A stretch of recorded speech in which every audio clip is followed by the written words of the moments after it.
ఇటువంటి తల్లి శ్రీకృష్ణ భగవానుణ్ణి వివాహం చేసుకోవాలి అని మనస్సునందు నిర్ణయం తీసుకుంది.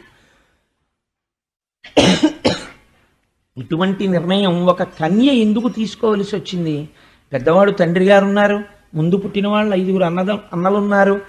ఇంతమంది లోకంలో ఉండగా ఒక్క కృష్ణుడి మీదకే మనసు ఎందుకు వెళ్ళింది ఆవిడికి అంటే, పోతన గారు వెంటనే ఒక మాట చెప్పారు. భీష్మకుడి ఇంటికి, తండ్రి గారింటికి ఎప్పుడూ భాగవతులు వస్తుండేవారు, భగవద్భక్తులు వచ్చేవారు. ఆ వచ్చిన భక్తుల్ని ఆదరణ చేస్తుండేవాడు భీష్మకుడు. వాళ్ళందరితో మాట్లాడేవాడు. ఇంటికి వచ్చిన వాళ్ళందరూ ఏది మాట్లాడతారు? భాగవతులైన వాళ్ళు దేని గురించి మాట్లాడతారండి? ఏ సినిమా రిలీజ్ అయింది, ఏది 365 రోజులు ఆడింది, ఎన్ని సెంటర్లలో ఆడింది, వాళ్ళకెందుకు? వాళ్ళకి అది ఆ సంబంధం ఉండదు, వాళ్ళది మాట్లాడరు. వాళ్ళు ఏం మాట్లాడతారు? వాళ్ళు ఎప్పుడూ భగవత్ సంబంధం మాట్లాడతారు. కాబట్టి ఏమయ్యా, ఈ లోకంలో ఈ కాలములో మన మాంసనేత్రముతో చూడదగిన వాడై పరమాత్మ ఆవిర్భవించాడు. కృష్ణ పరమాత్మగా దినదిన ప్రవర్ధమానం అయ్యాడు. కంస సంహారం చేశాడు, ద్వారకానగర నిర్మాణం చేశాడు, తనని నమ్ముకున్న వారినందరినీ రక్షించాడు అని కృష్ణుడి యొక్క కథలు వాళ్ళు చెప్తున్నారు. భీష్మకుడు వింటున్నాడు.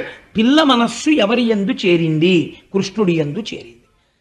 అది నువ్వు రుక్మిణీ కళ్యాణం కథగా వింటే నీకు వచ్చే ప్రయోజనం తక్కువ. నీ ఇల్లు ఎలా ఉండాలో నువ్వు చూసుకోవాలి. నీ ఇంటికి వచ్చేవాళ్ళు ఎవరై ఉండాలి? నీ ఇంటికి వచ్చేవాడు 15 నిమిషాలు మాట్లాడితే కనీసం ఒక 5 నిమిషాలు భగవత్ సంబంధమో, పిల్లలు విన్నా పనికొచ్చే మాటలో మాట్లాడేవాడై ఉండాలి. అంతేకాని ఇంటికి వచ్చేటటువంటి వాడల్లా లౌకికమైన విషయాలు, పనికిరాని విషయాలు, వాడి మీద గోల వీడి మీద గోల తప్ప అసలు పనికొచ్చేవి మాట్లాడడం ఇంట్లో అలవాటు లేదనుకోండి, అదే సంస్కృతి పిల్లలకు వస్తుంది.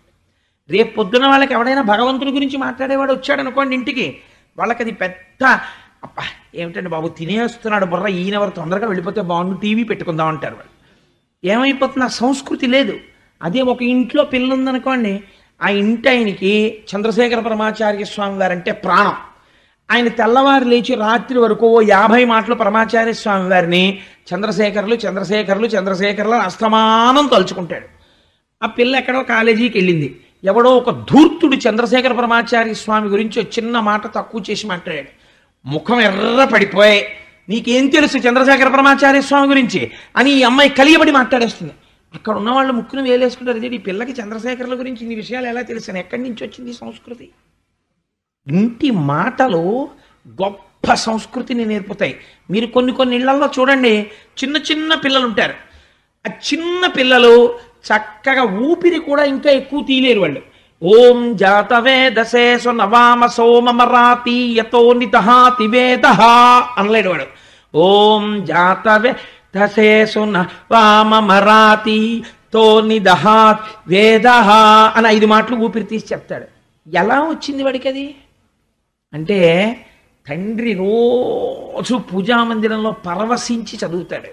అది వాడి చెవిన పడి చిన్నతనంలో వాడికి వచ్చేసింది. మీరు ఒక్కొక్క ఇంట్లో చూడండి, ఏమీ తెలియని పిల్లలు, వాళ్ళకి ఇంకా ఉపనయనం అవ్వదు. వాడు తాత నేను చేస్తానే అని వాడు పాత్ర తెచ్చుకుని ఆచమనం చేయడం, ఇలా విభూతి ఎట్టుకోవడం, ఇంత బొట్టు ఎట్టుకోవడం చిన్న పిల్లలకు అలవాటు అవుతుంది. ఎక్కడి నుంచి వచ్చిందండి ఆ సంప్రదాయం? ఇంటి ఆయనకి అలవాటు. తాతగారి ఒళ్ళో కూర్చుంటే పిల్లాడు ఆడుకుంటూ వచ్చి ఆ తాతగారు పొద్దున్న లేవగానే సంధ్యావందనం చేసుకుంటూ ఉంటాడు. వాడు పరిగెత్తుకొచ్చి తాతగారి ఒళ్ళో కూర్చుంటే వాడు రోజు చూసేది ఏమిటంటే తాతగారు ఆచమనం చేయడం, అర్ఘ్యం ఇవ్వడం, తాతగారి విభూతి ఎట్టుకోవడం, బొట్టు ఎట్టుకోవడం. వాడు తాతగారి దగ్గర కూర్చొని తాతగారండి ఏంటండి ఇదంతా అంటాడు. విభూతి నాన్న అంటాడు. తాతగారండి ఇది ఏంటి అంటాడు. బొట్టు నాన్న పెట్టుకోవాలి అంటాడు. తాతగారు చెప్పగా వాడి మనస్సుకి ఎక్కుతుంది. అమ్మని అడుగుతాడు, అమ్మ తాతగారు ఏంటమ్మా పెట్టుకుంటారు? తాతగారులా నువ్వు పెట్టుకోవాలి నాన్న అంటుంది. తాత పిచ్చాడు, నువ్వు పెట్టుకోకదు అనుకోండి, తల్లి పెట్టుకోడు వాడు. నేను అందుకుంటున్నాను తల్లి ఎంత శక్తివంతురాలో. కాబట్టి తల్లి కూడా అవును నాన్న నువ్వు తాతగారులా పెట్టుకోవాలి, నాన్నగారులా పెట్టుకోవాలని అనుకోండి, వాడు ఎంతటి వాడిని ఎదిరిస్తాడు. నోరుము నీకేం తెలుసు విభూతి గురించి, నీకేం తెలుసు బొట్టు గురించి, పెట్టుకుంటాం మేము అంతే అంటాడు. కాబట్టి వాడు చక్కగా విభూతి పెట్టుకుని బొట్టు పెట్టుకుని తిరుగుతాడు. ఈ సంప్రదాయం ఎక్కడి నుంచి వస్తుంది? ఇంట్లో వచ్చేటటువంటి మనుష్యులను బట్టి వస్తుంది. నీ ఇంటికి వచ్చి నీ ఇంట్లో ఎప్పుడు టీపాయ్ మీద ఉండేటటువంటి యాస్ట్రే నిండిపోయి గంటకోసారి దులపాల్చిన గొప్ప ఇల్లు అనుకొని ఇది నీ ఇంట్లో కొడుకు ఎవరు నేర్పక్కర్లేదు, వాడు తెచ్చుకుంటాడు పెట్లు. ఈ ఇంటి యాస్ట్రే నిండడం అలవాటైన ఇల్లు తప్ప ఆ ఇంటి ఒక్క కబ్బోర్డ్లో రామాయణం కనపడదు, భాగవతం కనపడదు, భగవద్గీత కనపడదు. పేక ముక్కల డబ్బాలు, నిండిపోయిన యాస్ట్రేలు, ఎర్రబడిపోయిన కళ్ళతో నిద్రలేచే యజమాని, చొక్కా కూడా వేసుకోకుండా ఓ నిక్కర్ వేసుకుని ఎంతసేపు 60 ఏళ్ళు వచ్చిన నిక్కర్ల సాంప్రదాయం సిగ్గు లేకుండా ఓ నిక్కరోట్ వేసుకుని కాలు మీద కాలేసుకుని 9 వరకు పేపర్ చదివి చూస్తున్నారని సిగ్గు కూడా లేకుండా బాల్కనీలో నిలబడి వీధుల్లో వెళ్ళే వాళ్ళందరూ చూస్తుంటే మొహం కడుక్కోవడం. అప్పుడు వీడు బాత్రూంలో 2 నిమిషాల స్నానం, గబగబా బట్టలు వేసుకోవడం, టిఫిన్ తినేయడం, అన్నీ 1 నిమిషం. ఒంటికి మాత్రం 70 స్నోలు, 80 ఫెయిర్ అండ్ లవ్లీలు. ఎవరిని ఉద్ధరించడానికి? ఇక్కడ ఏది శౌచం, నువ్వు ఎవరిని ఉద్ధరిస్తావు? ఏది సంప్రదాయం, ఏది సంస్కారం? ఎవడి కోసమో చెప్పట్లా, నిన్ను బాగుపడ్డానికి చెప్పమంటోంది శాస్త్రం.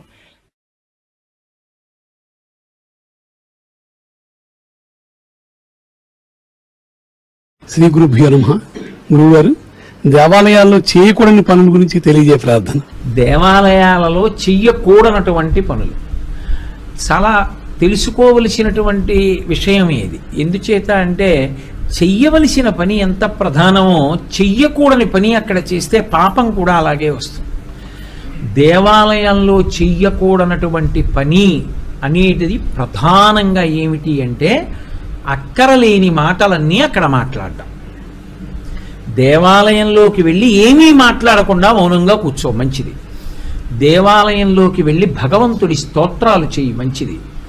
కానీ దేవాలయంలోకి వెళ్ళి లౌకిక ప్రసంగాలు చేయడం, వాడి మీద చాడీలు, వీడి మీద చాడీలు, అక్కడే కూర్చుని అక్కర్లేనటువంటి ప్రసంగాలు, సెల్ ఫోన్ పట్టుకుని అక్కడ గట్టిగా మాట్లాడడం, అక్కడికి వెళ్ళి లోపల ఉన్నటువంటి అరిషడ్వర్గాల్ని బయట పెట్టడం, తోటి భక్తులకు ఇబ్బంది కలిగేటట్టుగా ప్రవర్తించడం, వాళ్ళ మనస్సుల్లో కూడా రజోగుణం కలిగేటట్టుగా చెయ్యకూడనటువంటి పనులు చెయ్యడం, ఎటువంటి పవిత్రమైన వస్త్రములను ధరించి దేవాలయంలోకి ప్రవేశించాలో ఆ నియమాలు పాటించకుండా అర్ధరహితమైనటువంటి వస్త్రధారణ చేసి దేవాలయాల్లోకి ప్రవేశం చెయ్యడం, నియమం ఏది పాటించాలో అది పాటించకపోవడం, శౌచము లేకుండా స్నానాదులు లేకుండా దేవాలయాలలోకి ప్రవేశించడం, బొట్టు పెట్టుకోకుండా దేవాలయంలోకి వెళ్ళడం, దేవాలయంలోకి వెళ్ళినప్పుడు కనీసం చేతిలో ఒక్క పండైనా పట్టుకుని వెళ్ళకపోవడం,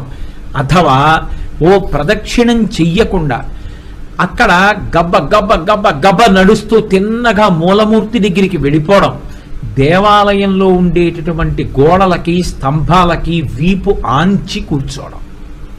ఎందుచేత అంటే దేవాలయంలో ఉన్నటువంటి ప్రతి ఇటక జ్ఞాపకం పెట్టుకోండి, మహాతపస్సు చేసి ఈశ్వరా నేను నీ సన్నిధానంలో ఉండాలి అని కోరుకున్న భక్తులు దేవాలయాలలో స్తంభాలుగా, గడపలుగా, గోడలుగా వస్తారు.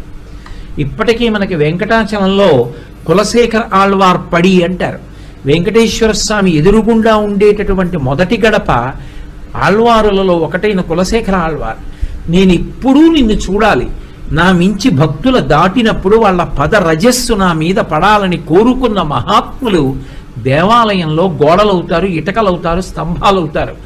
అక్కడికొచ్చి వాటికి వీపు ఆంచి కూర్చోవడం, అక్కడికొచ్చి కాళ్ళు చాపడం, అక్కడికొచ్చి ఆవలించడం, అక్కడికొచ్చి లౌకిక ప్రసంగాలు చేయడం, బయట నుంచి తెచ్చుకున్నటువంటి పదార్థాలన్నీ దేవాలయాల్లో కూర్చుని తినడం, దేవాలయాల యొక్క పవిత్రతకి భంగం కలిగేటట్టుగా ప్రవర్తించడం, ఇవేవీ కూడా దేవాలయంలో చెయ్యకూడదు. మీరొక్కటి జ్ఞాపకం పెట్టుకోండి, ఆ ఒక్క సూత్రాన్ని గుర్తుపెట్టుకుంటే చాలు. దేవాలయం దేని కొరకు నిర్దేశింపబడిందో దానికి వ్యతిరేకమైన పని దేవాలయమునందు జరగరాదు. తనకి ఏమొచ్చు అన్నది చూడడు భక్తుడు, తనకి వచ్చిన దాన్ని ఈశ్వరుడికి సమర్పించి సంతోషపడిపోతుంటాడు. ఏమీ రాదు ఒకడికి, కానీ గోవిందనామం చెప్తూ గోవిందా హరి గోవిందా, ఏడుకొండల గోవిందా, వెంకటరమణ గోవిందా అని చిందులేసి సంతోషపడిపోయి వెళ్ళిపోతాడు. నీకు మనసు ఉంటే వాడికి ఓ నమస్కారం చేయి, ఓ చిరునవ్వు నవ్వు.